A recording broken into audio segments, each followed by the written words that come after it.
Look at the serene reflection of the Udaipur city palace in these waters. It paints a picture of a peaceful Mewar. But by the mid-17th century, that peace was a fragile illusion built on the 1615 Mughal-Mewar Treaty.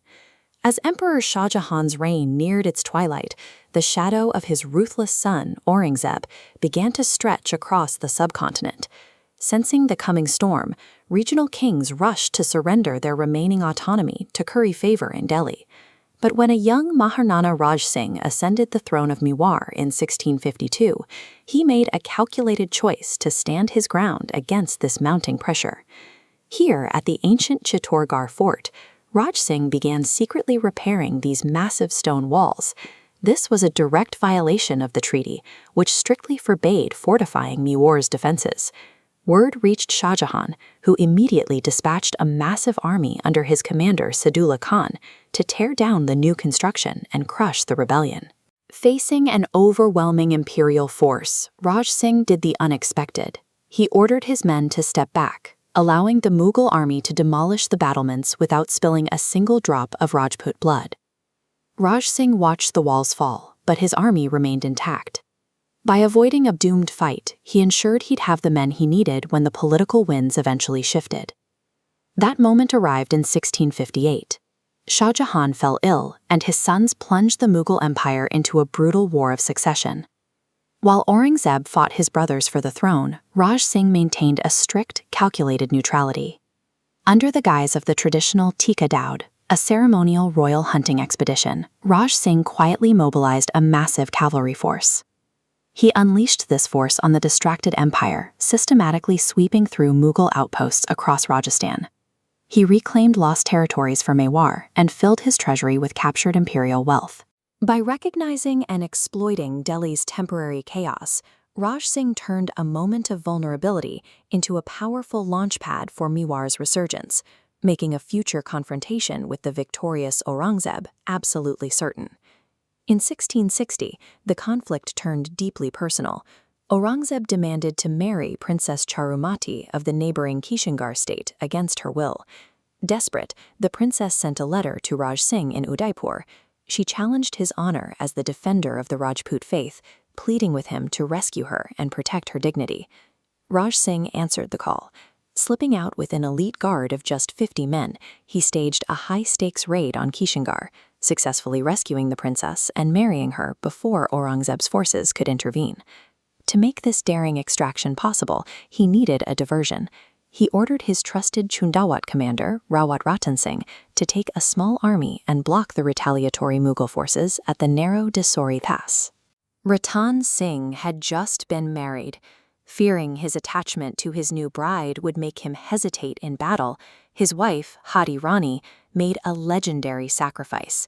She severed her own head, sending it to the battlefield so he could fight without distraction.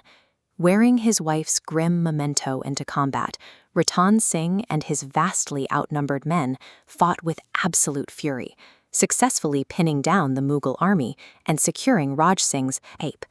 This level of absolute devotion was no accident.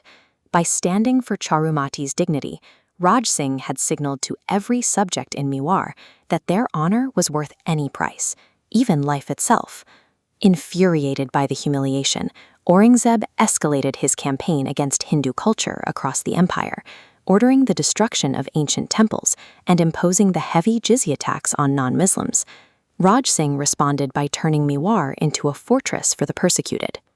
He offered sanctuary to the highly revered idols of Srinath Chi and Dwarkadish, building grand new temples to protect them safely within his borders. He then took the fight directly to the emperor's desk, drafting a scathing, meticulously argued letter to Aurangzeb that openly condemned the jizya tax and its violation of religious freedom. But his most dangerous move was yet to come. When Aurangzeb tried to annex the neighboring kingdom of Marwar, Raj Singh offered asylum to the fugitive heirs, Durgadas Rathore and the infant Ajit Singh. This single alliance fused two powerful desert kingdoms together. Raj Singh had successfully elevated a territorial dispute into a massive ideological war, creating an impenetrable shield for cultural survival in Rajasthan.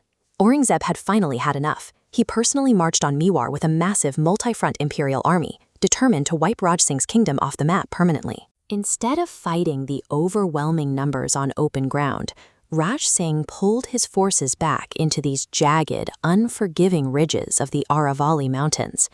In these narrow passes, the Mughal numbers became a liability.